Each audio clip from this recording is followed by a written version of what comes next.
I, Baraz's steel arm of Belegost, scratch these runes into the fine stone of our hall, so that my kin may remember the bravery of our folk during the darkest hour of the First Age.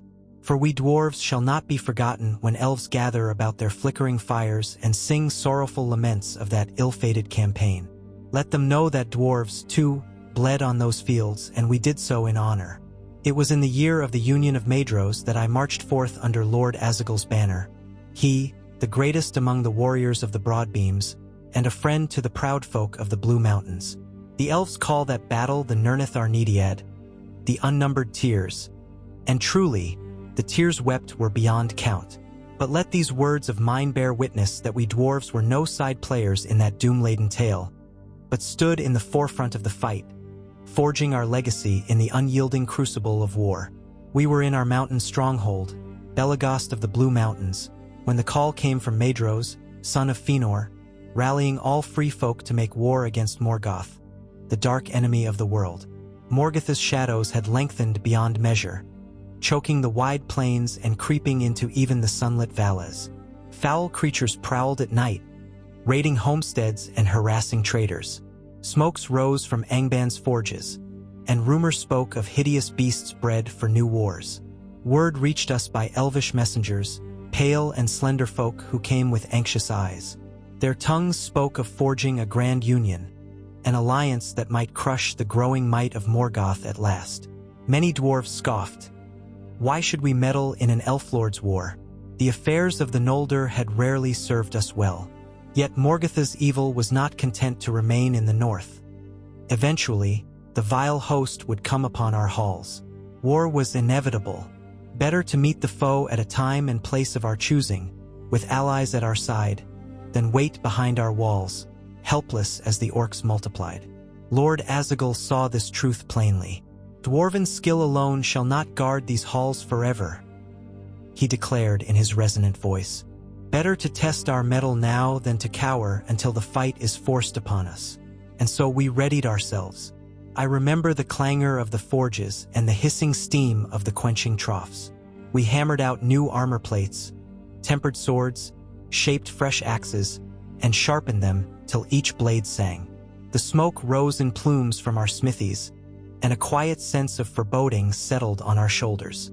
Yet there was a fiery vigor among the folk, for dwarves do not shrink from a challenge, especially not if it concerns the fate of our kin, our homes, or if it promises to test our unmatched skill in metalwork. From Belegost, and from Nogrod as well, throngs of dwarves emerged. The folk of the broad beams and the firebeards marched side by side, heavily armored. Our shields displayed the emblems of our respective lineages. Azagul's golden anvil among them, shining bright in the sun. Few sights have matched the splendor and might of those columns of dwarves upon the move. Our boots pounded the ancient roads, stirring up dust that hovered like a glittering halo when the sunlight caught it just so.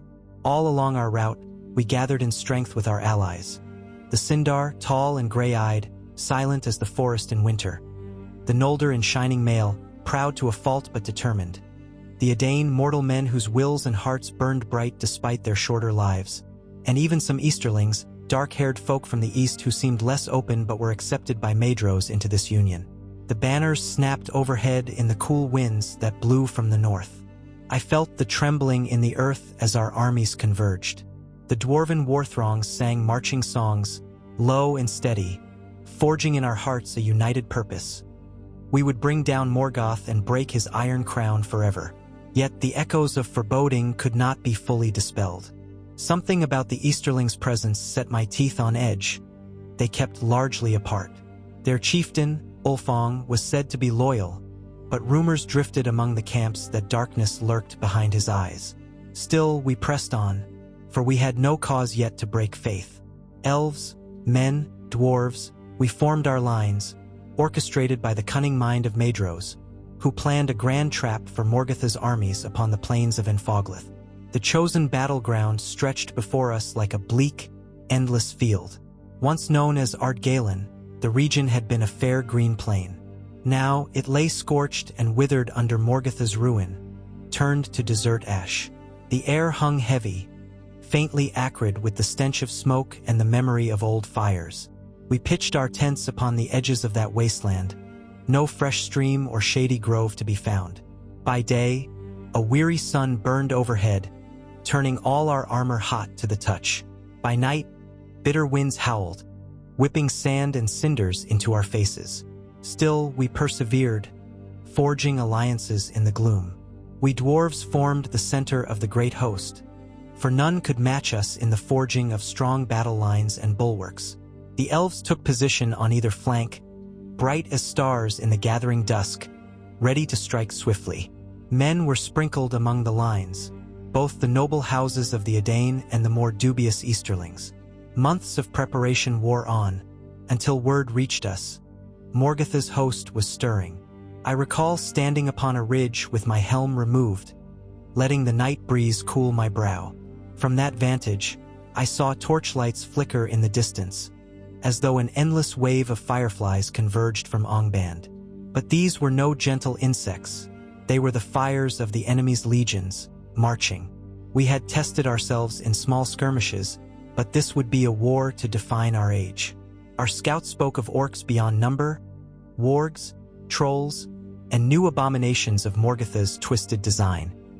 And then there were the dragons, no longer mere rumors, but vile beasts of scale and flame. Balrogs as well, if the stories were true. Yet we did not quail. Azagul's gaze remained as resolute as an axe blade, and his courage radiated like a furnace. "Prepare yourselves, my kin," he urged us. "We shall face the enemy's full might, but in stone does our will reside, and stone does not break easily." At dawn on the appointed day, we formed our ranks. A hush fell across the field. Even the wind seemed to hold its breath. The rising sun cast long shadows of dwarven helms, spiked pikes, and the proud banners of elves and men. Across from us, we saw the dark horizon flicker with countless torches, banners of the eye, images of the Iron Crown, and the harsh, guttural clamor of Orcish horns. Thunder rumbled in the distance, or so I thought. Yet it might have been the pounding of countless feet as Morgoth's legions advanced.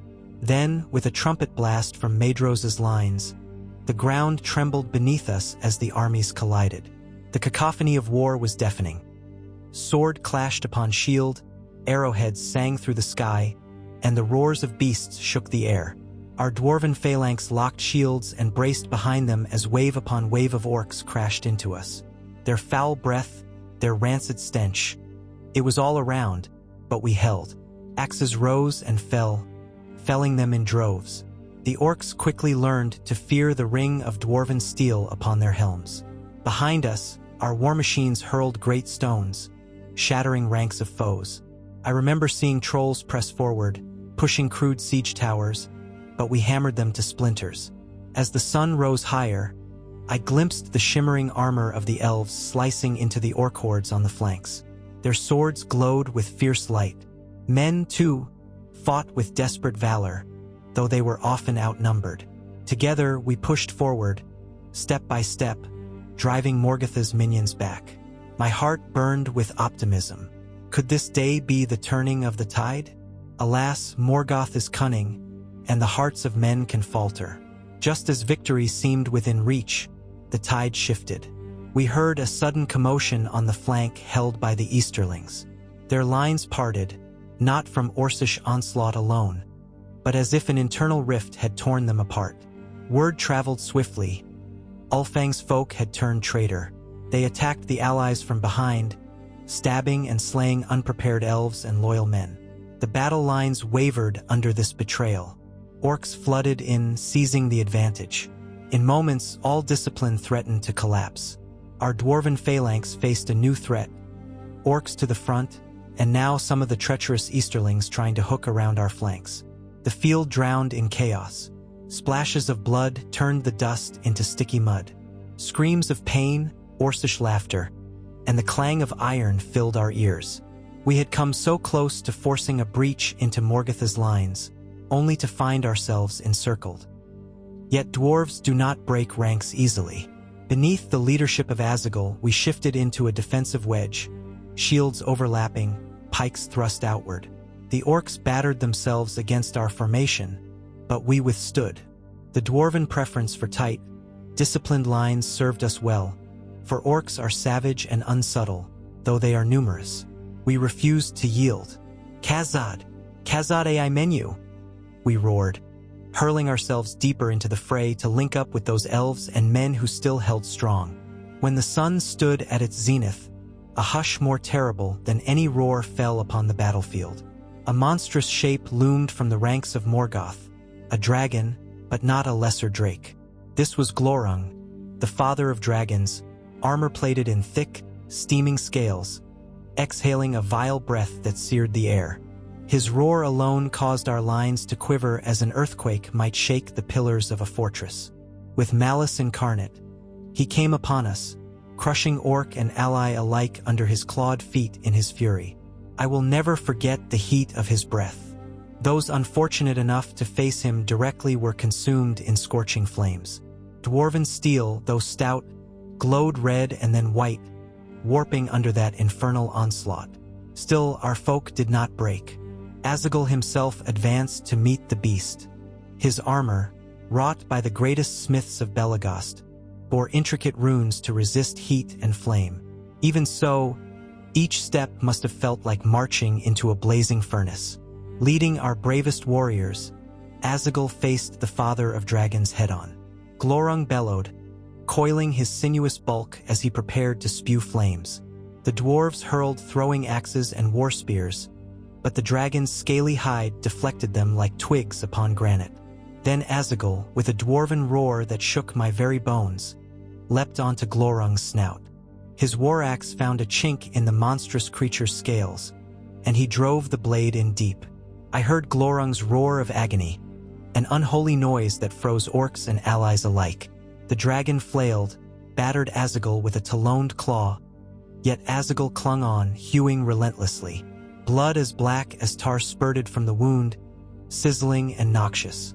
Then, in a final thrash, Glorung's claw tore into Azagel's flank, piercing even dwarven plate. Azagel fell, but by his heroic stroke, Glorung was grievously wounded. The massive beast recoiled, shrieking in pain. No orc or troll could command him now. Snarling, the father of dragons turned tail and fled the battlefield, leaving chaos behind. In that moment, all dwarven warriors rushed to Azagel's aid. He lay on the scorched earth, blood staining his bright armor. I was among those who formed a ring around him, driving back the orcs, desperate to protect our fallen lord. His eyes, though dimming, still held a resolute fire. In a weak voice, he murmured final commands before his spirit departed. Our hearts broke at that moment. No greater king had we known. A sorrowful hush fell upon us. Word of Azagel's fall spread like a plague among our ranks. We were fatherless in that instant, for every dwarven warrior there looked up to him. Lifting his body with the greatest reverence, we arranged ourselves around him in a shielded formation. Not one orc dared approach. Perhaps even they recognized the significance of that moment. Then, with measured, solemn steps, we marched from the field of battle, bearing our fallen lord homeward. We did not flee in panic, nor did we scurry like beaten curs. We marched in lockstep, side by side, our dwarven drums sounding a dirge that echoed across the plain. There was a terror in the eyes of the orcs who parted before us, for we had wounded their mighty dragon and we would not be gainsaid. So strong was the dwarven war spirit in that final moment of grief that the enemy allowed us to withdraw. All around, our allies suffered ruin. The hosts of Morgoth, re-emboldened by the betrayal of men, pressed their advantage. The planned union of Maedhros fell apart, its trap undone. Maedhros himself led a desperate rearguard, and Fingon, High King of the Noldor, was overwhelmed by Balrogs and slain. Countless elves and men died that day, their blood soaking the parched ground. The name Nirnath Arnediad, the Battle of Unnumbered Tears, took hold. The lamentations still haunt me, but for us dwarves, the day ended in resolute mourning. We carried Azagel back to our stronghold, deep in the Blue Mountains, for a tomb fit for a hero. None who beheld our departure that day could ever say that dwarves showed cowardice or dishonor. We departed as an unbroken formation, though we had lost our mightiest leader. In the days and weeks that followed, stories spread. Elves recounted Azagul's duel with Glorung in hushed, reverent tones. Some among the Eldar even composed songs, melancholy tunes that soared along minor chords. We dwarves had no interest in such flowery tributes, but we carved Azagul's deeds into stone, capturing the moment he struck the dragon. Around that scene, we hammered runes of victory and sorrow. For Azagul, who stood against the father of dragons, glory everlasting. Word reached us of horrors visited upon our former allies in the aftermath. Morgoth unleashed terror upon the realms of elves and men. The hidden city of Gondolin stood yet unconquered, but many other bastions fell. Our trade roads became more dangerous than ever, and the eastern clans of men who had broken faith with us tainted the name of their kin. So terrible were the consequences that any glimmer of hope was overshadowed by Morgoth's triumph. Even so, the dwarves remained resilient. We sealed our halls, forging new lines of defense, knowing that Morgoth's wrath would soon turn upon us. But dwarves do not surrender to despair. Our mountain fortresses were thick-walled, our forges stoked bright. We hammered out a new generation of armor, each piece etched with scenes from Azagul's stand against Glorung, a reminder that even the mightiest horrors of Morgoth can be wounded, can be forced to flee. Each year, to honor the memory of our brave lord and the countless dwarves who perished on that cursed field, we gather in the Hall of Ancients. There, we light great braziers that flare with a crimson glow. In the flickering light, our thanes, clan lords, and faithful warriors recite the litany of the fallen. They speak of how the dwarves stood firm when traitors turned, how we withstood even the fiercest flames, and how our king died but did not fail. We do not weep as elves do, with voices raised in heartbreaking lament.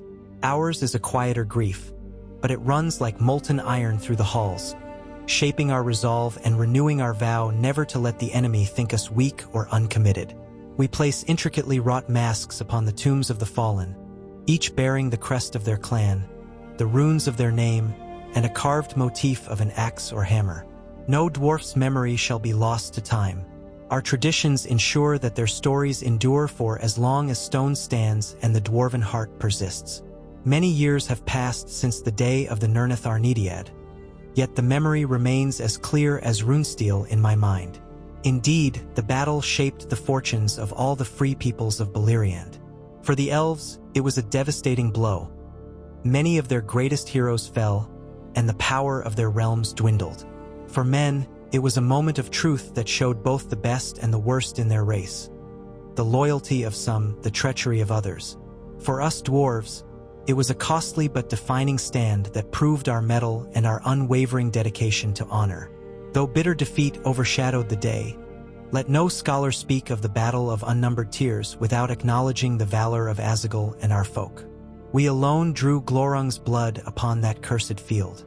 We alone marched away unbroken, though we carried the body of our lord upon our shields. The earth still bears the scars of that war, and we dwarves have not forgiven nor forgotten the treachery that cost so many lives. In later times, I have heard the new songs that speak of hidden realms enduring a while longer. Nargothrond stood for a time. Gondolin yet remained unseen by the eye of Morgoth. Hurin of Dorlamin famously shouted defiance upon that battlefield. Still, the victory that we had hoped for did not come to pass. That final triumph would be left to another age or another hand. Yet in my old age, as I scratch these final runes, I do so with a steadfast heart. Our deeds mattered. Our axes struck fear even into the father of dragons, forcing him to flee. That alone is worth more than the grandest elvish ballad could ever express. It is a dwarven story, short on ornament but rich in hard truths. We do what must be done, or we perish in the doing. Let these words be our testament. For though the tears of that day were unnumbered, the strength of the dwarves endures beyond the count of years.